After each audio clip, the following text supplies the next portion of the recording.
I've been playing Fortnite competitive for over 3 years, and in those 3 years, I had to learn some very powerful tricks that I wish someone told me sooner.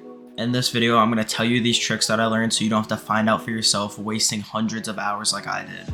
But before we get into this video, make sure you guys subscribe because I recently hit 1,000 subscribers and I'm entering all my subscribers into a Battle Pass giveaway. So if you guys want a free chance at a Battle Pass, make sure you guys subscribe. The first tip I'm going to tell you guys is understanding your playstyle. If you guys are watching this video, I'm sure you already know your playstyle, whether you're passive and try to avoid fights or you're aggressive and you fight everybody that you can.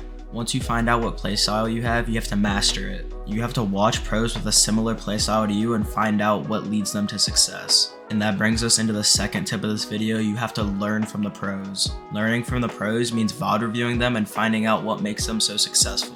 If you want to learn how to master your endgame, you have to watch Cammy. Everything Cammy and his duo said he does in endgame is very calculated.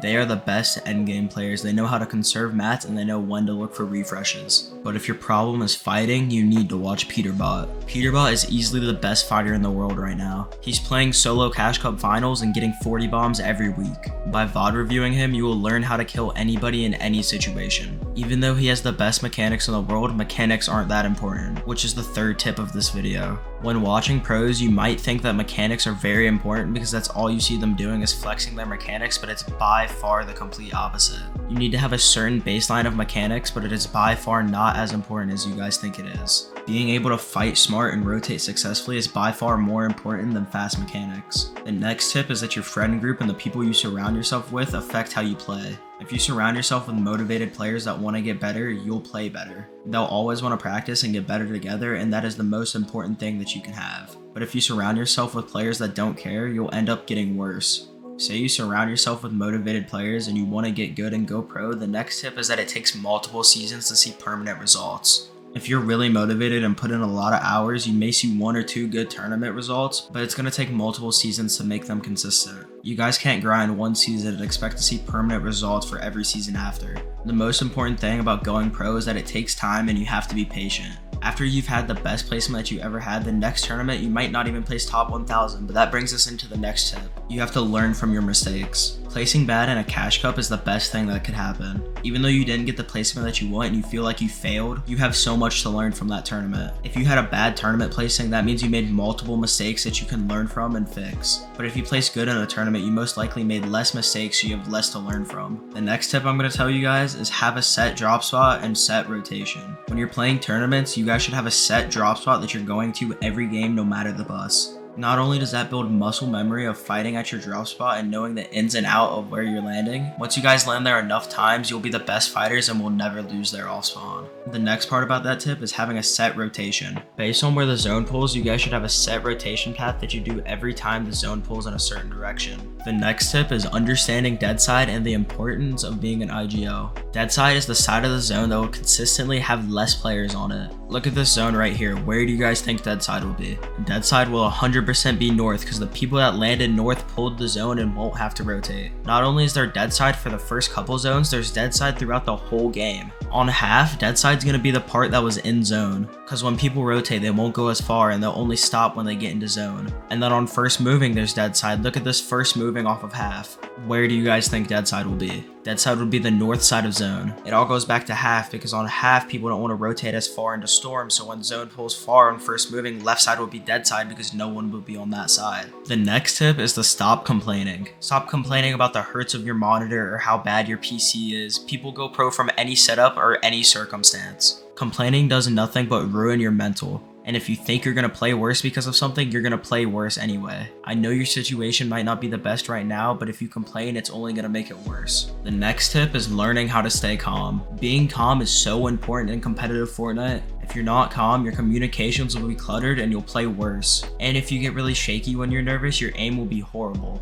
Some ways I found to stay calm while playing is chewing gum during tournaments. Chewing gum is scientifically proven to lower your cortisol levels, which in turn reduce anxiety and stress. The next tip is to play with someone worse than you. You may think playing with someone worse than you holds you back, but it actually doesn't. It makes you get better. If both of you guys are motivated to grind, you both will get better together. In my opinion, playing with someone worse than you is a lot better than playing with someone better. When I play with someone better than me, it just makes me nervous that they're judging every move I make because they're better. The next tip is to understand the tournament that you're playing. If you guys are playing the Victory Cash Cups or a normal Cash Cup, you guys need to know how to manage your time and your games. In the Duo Cash Cup, the most effective way to qualify is W-keying first game and then winning every game after that. I know it's impossible to win every game after that, but playing for endgame and trying to top 5. The Duo Cash Cup is 3 hours long, so at 2 hours and 45 minutes, if you guys have extra games, you want to back out. If you guys have 1 game left, you want to queue into this game at 2 hours and 45 minutes into the tournament and just try to win it. This game should be more dead because it is key game and people will try to get out of the game as fast as possible.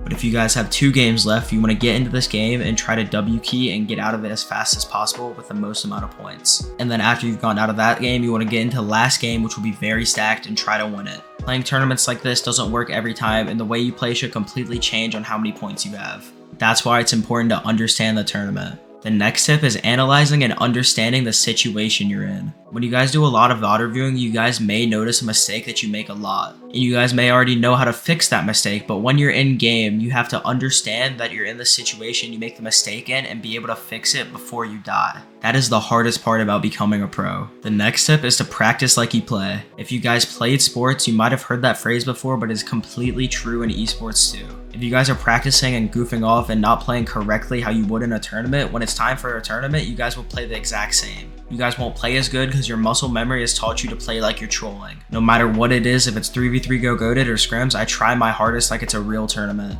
The next tip is confidence is the most important thing in esports. If you are confident going into a fight, you are more than likely to win that fight even if you are mechanically worse. Having confidence when you're going into key game is the most important thing you can have because then you'll win every fight you take. There's a difference between playing confident and playing with an ego. Playing with an ego means that you play stupidly because you think you can win every fight. Playing with confidence is playing smart and how you normally would play, but since you're confident that you're gonna win, you can take chances that you normally wouldn't take. The next tip is to set goals. I like to set long-term goals and short-term goals. If I've been struggling with fighting and I feel like my fighting is getting worse, when I'm going into the solo cash cup, I would set a goal of 15 kills throughout the whole tournament. And if I get it, I'm excited, and if I didn't get it, I still pushed for my goal and it made me play better. Setting goals throughout the weeks and long-term goals makes you feel more confident and it gives you little victories. It feels good to achieve your goals and it makes you feel like you're getting better. And it's a visual representation of you getting better. The next tip is crosshair placement. Crosshair placement in Fortnite is one of the most important things in the game.